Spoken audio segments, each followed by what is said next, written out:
Good morning, friends. First of all, I would like to thank to all my viewers who have supported my channel and subscribed it and are following me. Today in this video, I'll be discussing about the very heinous offense which is known as rape, sexual assault. In this video, I will discuss first of all what is the definition of rape under Indian Penal Code. What is the punishment defined for committing such offense? Then I will come over to the points that yes, it is a fact that nowadays a lot number of FIRs are being lodged and there is a significant increase in registering of the FIRs regarding such offense of rape. So sometimes it happens that on account of blackmailing or putting undue pressure on a person, such FIRs are being lodged. So there are many queries related to the procedure and the grounds which the a person can, an accused can take for bail, being a preliminary remedy under such offense. So starting this video, under Indian Penal Code, Section 375, which defines rape, that under what are the ingredients, what are the contents, are important for committing an offense of rape. In simple terms, any sexual intercourse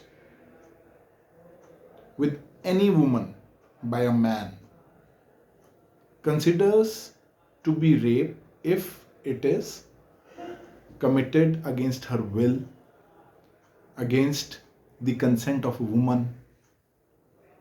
Sometimes consent has been taken, but it has to be seen that under what circumstances the consent has been taken of that woman, like whether she was intoxicated, whether she was under some force, under some fear of death or injury. Even if a girl who happens to be under age of 16, then consent will be immaterial.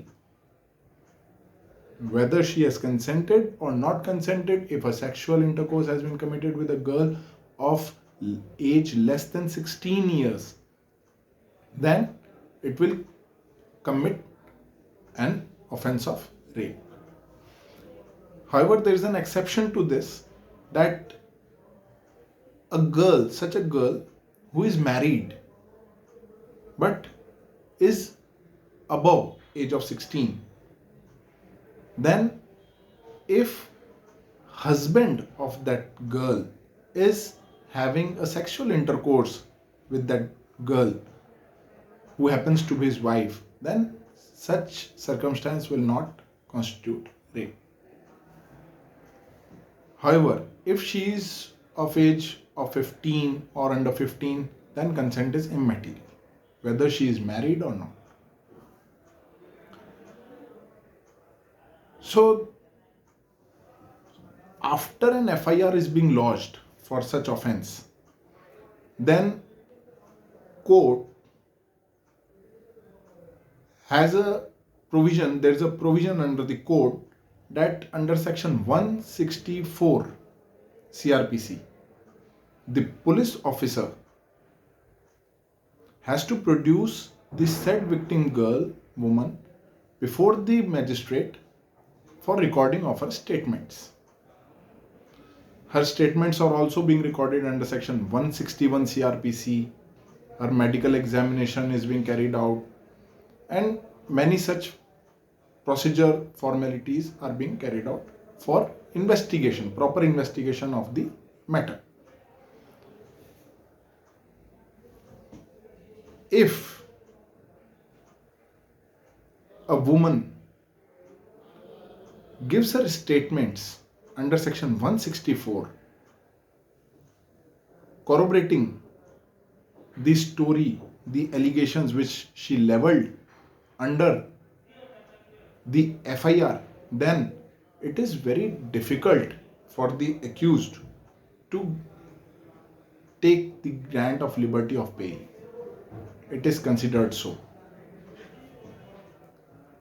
Today in this video, we will discuss that if such offense is registered against a person, against an accused, then what are the ordinary grounds which may help him for grant of bail? First of all, if the statements of the victim registered under section 164 CRPC and under section 161 CRPC, or court statements, or the allegations which he has leveled in the FIR, the contents of the FIR, if there is material contradiction among these stories, then it can be a ground for bail. Similarly, if just by perusing the contents of the FIR, it seems that under such circumstances, such offense could not have been committed by such a person, then that could also be a possibility for grant of bail. After all, bail is a matter of discretion of the court. Similarly, the important documents which the court used to see is medical report of both the victim and the accused. If it is seen that the hymen is intact of the woman, or there is no such body injury, there is no such sign of fear and struggle on the body of the victim or on the body of the accused, or there is no such injury on the genital parts, on the body parts of the girl, then such circumstances will also be looked into while deciding a bail application. Similarly, if in the medical examination it comes that the accused happens to be impotent, or is a very old man, or being suffered by various deadly diseases, then court has that sympathy, carries out that sympathy for grant of bail. Similarly, where allegations are like the woman is traveling with a man at several places, or she has lived with that man at various places which is surrounded by people, of course, then court usually has that courtesy to know that whether there was any occasion with that woman or girl to raise alarm, to shout, to make know people that some such offense is being committed against her. Then under such circumstances, if a woman is not raising any alarm and is traveling with a person through public transport modes, then also it is considered to be a ground of bail.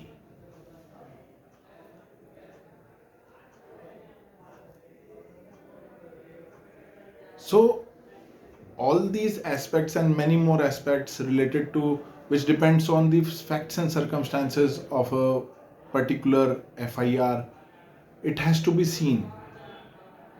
And most importantly, the challan papers, the site plan, there are lot of things which has to be seen for making arguments in a bail application.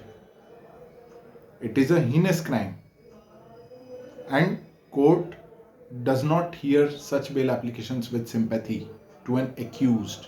Rather, court hears such applications and decides on the basis of the gravity of the offense, and as such such many such queries were being made to me that we want to know about how, what could be the grounds for moving a bail application.